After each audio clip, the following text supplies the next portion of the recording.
ತಂಗಾಳಿ ಬೀಸಿದಾಗ ಹೂವಾಯಿತು ಈ ಮನ. ಸಂಚಿಕೆ 59. ಕಣ್ಣುಜ್ಜಿಕೊಂಡು ಸುತ್ತಲೂ ನೋಡಿದಳು ಖ್ಯಾತಿ. ಅವಳಿಗೆ ತಾನೆಲ್ಲಿರುವೆನೆಂದು ಭಯ ಹಾಗೂ ಗಾಬರಿಯಾಗಿತ್ತು. ಅದ್ರತ್ನ ಮನೆಯಲ್ಲಿ ಅವನಿದ್ದ ಕೋಣೆಯ ಗೋಡೆಯು ಹಳದಿ ಬಣ್ಣದಾಗಿತ್ತು. ಈಗ ಅವಳಿದ್ದ ಕೋಣೆಯ ಗೋಡೆಯ ಶ್ವೇತವರ್ಣದಾಗಿತ್ತು. ಗೋಡೆಯಲ್ಲಿ ಹಳೆಯ ಕಾಲದ ಗಡಿಯಾರವಿತ್ತು. ಅದರ ಬಳಿಯಲ್ಲಿ ಆಜ್ಞಾ ಹಾಗೂ ಅದ್ರತ್ನ ಮುದ್ದಾದ ಫೋಟೋ ಹಾಕಲಾಗಿತ್ತು. ಮಂಚದ ಬಳಿಯಲ್ಲಿ ಪುಟ್ಟ ಟೇಬಲ್, ಅದರಲ್ಲಿ ಟೇಬಲ್ ಲ್ಯಾಂಪ್ ಇತ್ತು. ಕೆಲವು ಪುಸ್ತಕಗಳಿದ್ದವು. ಮತ್ತೆ ಒಂದು ಫೋಟೋ ಫ್ರೇಮ್, ಅದರಲ್ಲಿ ದಂಪತಿಗಳ ಜೊತೆಗೆ 2 ಮಕ್ಕಳು. ಅದು ಯಾರೆಂದು ಅವಳಿಗೆ ತಿಳಿಯಲಿಲ್ಲ.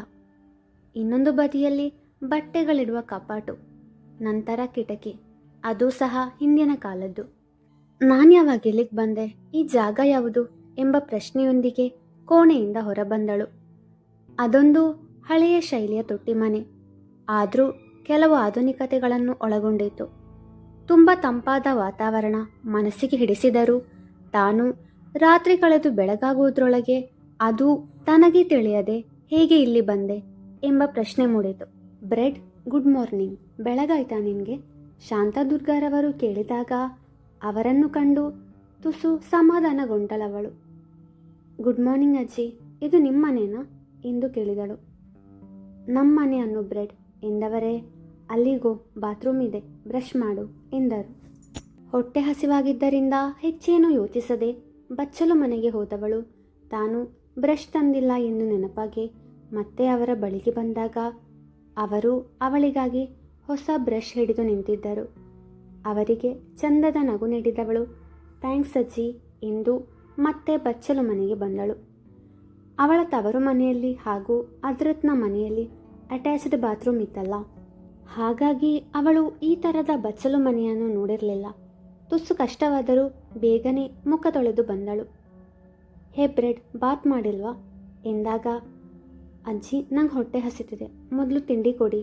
ನನ್ನ ಪುಟಾಣಿಯಲ್ಲಿ, ನಾನಿಲ್ಲಿ ಹೇಗೆ ಬಂದೆ, ಮನೆಯವರೆಲ್ಲ ಎಲ್ಲಿ ಎಂದು ಒಂದೇ ಸಮನೆ ಪ್ರಶ್ನೆ ಕೇಳಿದಾಗ ಮೊದಲು ಬ್ರೇಕ್ಫಾಸ್ಟ್ ದೆನ್ ಮಾತು ಎಂದವರು ಅವಳಿಗೆ ಬಿಸಿ ಬಿಸಿ ದೋಸೆ ಹಾಗೂ ಕಾಯಿ ಚಟ್ನಿ ಜೊತೆಗೆ ಕುಡಿಯಲು ಕಾಫಿ ಕೊಟ್ಟರು.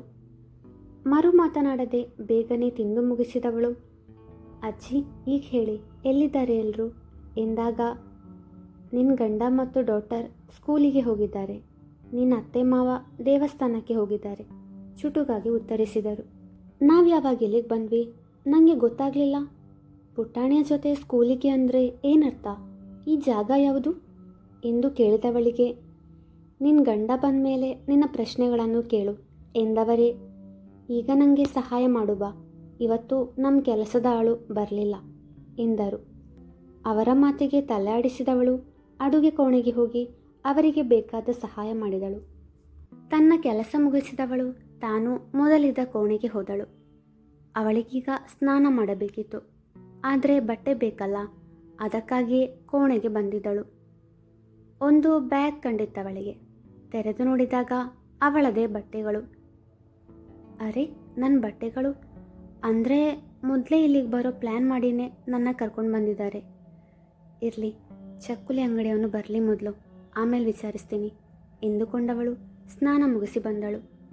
ಗೀಸರ್ನಿಂದ ಬರುವ ಬಿಸಿ ನೀರಿನಲ್ಲಿ ಸ್ನಾನ ಮಾಡುತ್ತಿದ್ದವಳಿಗೆ ಹಂಡೆಯ ಬಿಸಿ ನೀರಿನ ಸ್ನಾನ ಮಾಡಿ ತುಂಬ ಖುಷಿಯಾಗಿತ್ತು.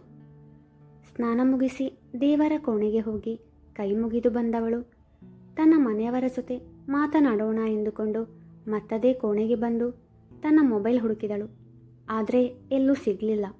ಶಾಂತದುರ್ಗಾರವರ ಬಳಿ ಬಂದವಳು ಅಜ್ಜಿ, ನನ್ನ ಮೊಬೈಲ್ ಕಾಣಿಸ್ತಿಲ್ಲ ಎಂದಳು. ನನಗೆ ಗೊತ್ತಿಲ್ಲ ಕಣೆ ಬ್ರೆಡ್ ಎಂದರು. ನಾನು ಮನೆಯವರ ಜೊತೆ ಮಾತಾಡಬೇಕು, ನಿಮ್ಮ ಮೊಬೈಲ್ ಕೊಡ್ತೀರಾ ಎಂದಾಗ ನನಗೆ ನೋ ಮೊಬೈಲ್, ನಿನ್ನ ಗಂಡ ಬರಲಿ ಆಮೇಲೆ ಅವನ ಮೊಬೈಲ್ನಿಂದ ಟಾಕ್ ಎಂದರು.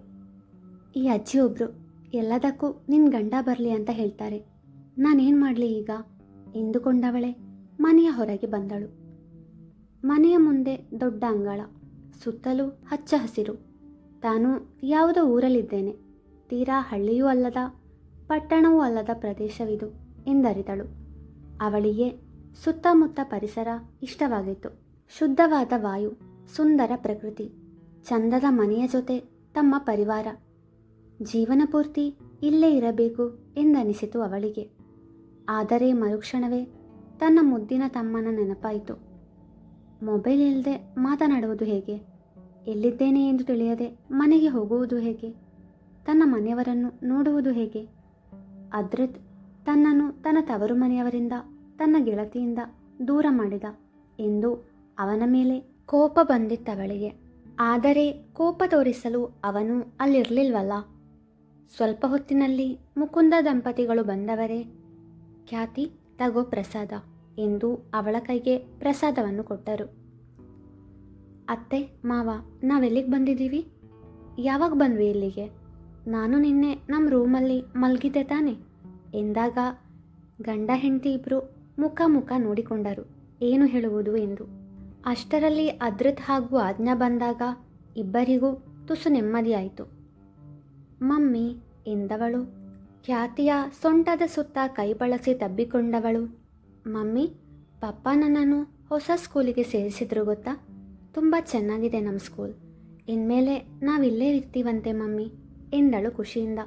ಮುಕುಂದ ದಂಪತಿಗಳು ನೇರ ಮನೆಯೊಳಗೆ ಹೋದರೆ ಖ್ಯಾತಿ ಅದ್ರತ್ನ ಕಡೆಗೆ ಉರಿನೋಟ ಬೀರಿದವಳು. ನನ್ನನ್ನು ಯಾಕೆ ಇಲ್ಲಿ ಕರ್ಕೊಂಡು ಬಂದೆ? ನಿಜ ಹೇಳು ಎಂದು ದನಿಯೇರಿಸಿದಾಗ, ಹೆಬ್ರೆಡ್, ನಿನ್ನ ಮೌತು ಜೋರಾಗ್ತಿದೆ, ಗಂಡನಿಗೆ ರೆಸ್ಟೆಟ್ ಕೊಟ್ಟು ಟಾಕ್ ಮಾಡು ಎಂದು ಗದರಿದರು. ಅವರು ಹೇಳಿದ ರೆಸ್ಪೆಕ್ಟ್ ಎಂದರಿಯಲು ಅವಳಿಗೆ ಕೆಲವು ನಿಮಿಷಗಳು ಬೇಕಾಯಿತು. ಮನೆಗೆ ಬಂದವನಿಗೆ ಫಸ್ಟು ವಾಟ್ ಬೇಕು ವಾಟ್ ಬೇಡ ಅಂತ ವಿಚಾರಿಸು, ಕುಡಿಯಲು ನೀರಾದರೂ ಕೊಡು ಎಂದಾಗ ಮಗಳ ಜೊತೆಗೆ ಅಡುಗೆ ಕೋಣೆಗೆ ಹೋದವಳು ಮಣ್ಣಿನ ಮಡಿಕೆಯಿಂದ ಲೋಟದಲ್ಲಿ ನೀರು ತೆಗೆದು ಅವನ ಕೈಗಿತ್ತಳು. ಮುಖ ಉಬ್ಬಿಸಿ ನಿಂತವಳ ನೋಡಿ ನಗು ಬಂದರು. ತಡೆ ಹಿಡಿದವನು ನೀರು ಕುಡಿದು ಲೋಟ ಅವಳ ಕೈಗಿಟ್ಟು ನೇರ ತನ್ನ ಕೋಣೆಗೆ ಹೋದನು. ಇಡಿಯಟ್, ನಾನು ಮಾತಾಡಿದ್ರೂ ಕಿವಿ ಕೇಳಿಸಿದವನಂತೆ ಹೋಗ್ತಿದ್ದಾನೆ. ಅಲ್ಲ, ಏನಾಗಿದೆ ಇವನಿಗೆ? 2 ದಿನದಿಂದ ನನ್ನ ಜೊತೆ ಮಾತಾಡ್ತಾನೇ ಇಲ್ಲ, ಮುಖ ಊದಿಸ್ಕೊಂಡು ಓಡಾಡ್ತಿದ್ದಾನೆ. ಮನದಲ್ಲೇ ಕೋಪಗೊಂಡವಳು ಮಕ್ಕಳು ಸುಳ್ಳು ಹೇಳುವುದಿಲ್ಲ ಎಂದರಿತು. ಪುಟ್ಟಾಣಿ, ನಾವ್ಯಾವಾಗ ಇಲ್ಲಿಗೆ ಬಂದ್ವಿ ಎಂದು ಕೇಳಿದಾಗ, ಗೊತ್ತಿಲ್ಲ ಮಮ್ಮಿ, ನನಗೆ ಎಚ್ಚರವಾದಾಗ ನಾವು ಕಾರಲ್ಲಿದ್ವಿ. ಹೊರಗಡೆ ಕತ್ತಲಿತ್ತು. ಪಪ್ಪ ನನ್ನ ತಲೆ ತಟ್ಟಿ ಮಲಗಿಸಿದ್ರು. ಬೆಳಿಗ್ಗೆ ಬೇಗ ಎಬ್ಬಿಸಿ ಸ್ಕೂಲಿಗೆ ಕರ್ಕೊಂಡು ಹೋದರು. ನನ್ನನ್ನು ಫಸ್ಟ್ ಸ್ಟ್ಯಾಂಡರ್ಡ್ಗೆ ಸೇರಿಸಿದರು. ಇನ್ನೂ 1 ಮಂತ್ ಕಳೆದು ಸ್ಕೂಲ್ಗೆ ಹೋಗೋದಂತೆ ಎಂದು ತನಗೆ ತಿಳಿದ ವಿಷಯವನ್ನು ಹೇಳಿದಳು. ಅದ್ರತ್ಗೆ ಕೋಪ ಬಂದರೆ ಮತ್ತವನು ಮೌನಿಯೇ.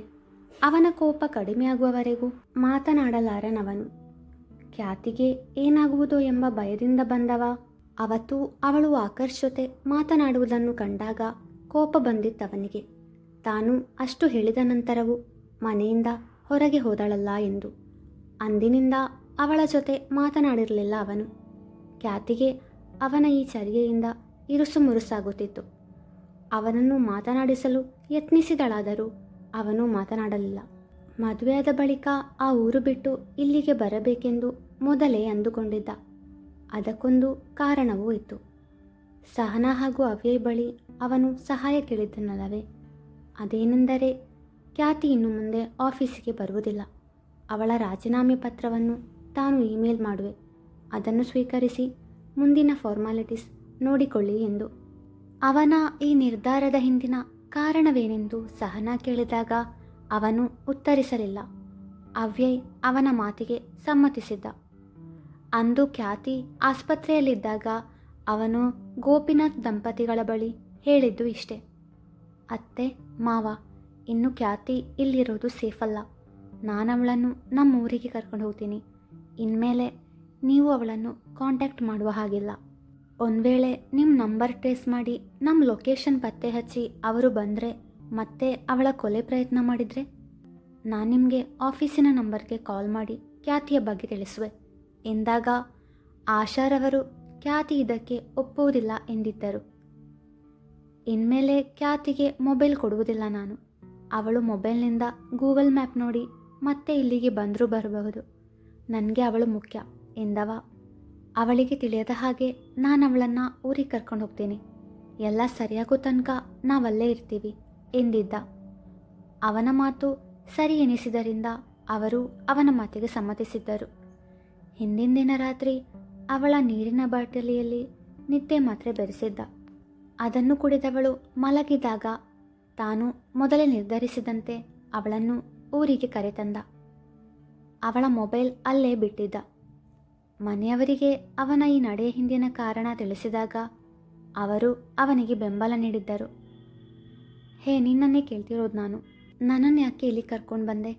ಸೊಂಟದ ಮೇಲೆ ಕೈಯಿಟ್ಟು ಪ್ರಶ್ನಿಸಿದಳು. ಅವನು ಯಾವುದೋ ಪುಸ್ತಕ ಹಿಡಿದು ಕುಳಿತ. ಅವಳ ಮಾತು ತನಗೆ ಕೇಳಿಸಿಯೇ ಇಲ್ಲ ಎಂಬಂತೆ. ಈಗ ಅವಳ ಕೋಪ ಇನ್ನೂ ದುಪ್ಪಟ್ಟಾಯಿತು. ಶಾಂತದುರ್ಗಾರವರ ಮುಂದೆ ತನ್ನ ಕೋಪವನ್ನು ತೋರಿಸುವಂತಿಲ್ಲವಲ್ಲ. ಈಗ ತಾನಿರುವುದು ಕೋಣೆಯಲ್ಲಿ, ಅವರು ಇಲ್ಲಿಲ್ಲ ಎಂದುಕೊಂಡು, ಹೇ ಇಡಿಯಟ್, ನಿನ್ನ ಜೊತೆನೇ ಮಾತಾಡ್ತಿರೋದು ನಾನು ಎಂದು ಅವನ ಶರ್ಟ್ ಕಾಲರ್ ಹಿಡಿದಳು. ಅವನು ಅವಳ ಕೈ ಕೊಡವಿದಾಗ ಬ್ಯಾಲೆನ್ಸ್ ತಪ್ಪಿ ಅವನ ಮೇಲೆ ಬಾಗಿದವಳ ತುಟಿ ಅವನ ಹಣೆಯನ್ನು ಸ್ಪರ್ಶಿಸಿತು. ಇಬ್ಬರ ಕಣ್ಗಳು ಬೆರೆತಿದ್ದವು. ಮಮ್ಮಿ ಎಂದು ಆಜ್ಞಾ ಬಂದಾಗ ಎಚ್ಚೆತ್ತರು. ಅನಿರೀಕ್ಷಿತವಾಗಿ ನಡೆದ ಘಟನೆಗೆ ಇಬ್ಬರಿಗೂ ಮುಜುಗರವಾಗಿತ್ತು. ಆದರೂ ಕೋಪದಿಂದ ಮುಖ ತಿರುಗಿಸಿದವಳು ಆಜ್ಞಾಳ ಕೈ ಹಿಡಿದು ಅಲ್ಲಿಂದ ಹೊರಟಾಗ ದೀರ್ಘಶ್ವಾಸ ತೆಗೆದುಕೊಂಡವ ತನ್ನ ಎದೆಯ ಮೇಲೆ ಹಸ್ತವನ್ನಿರಿಸಿದ. ಮುಂದುವರಿಯುವುದು.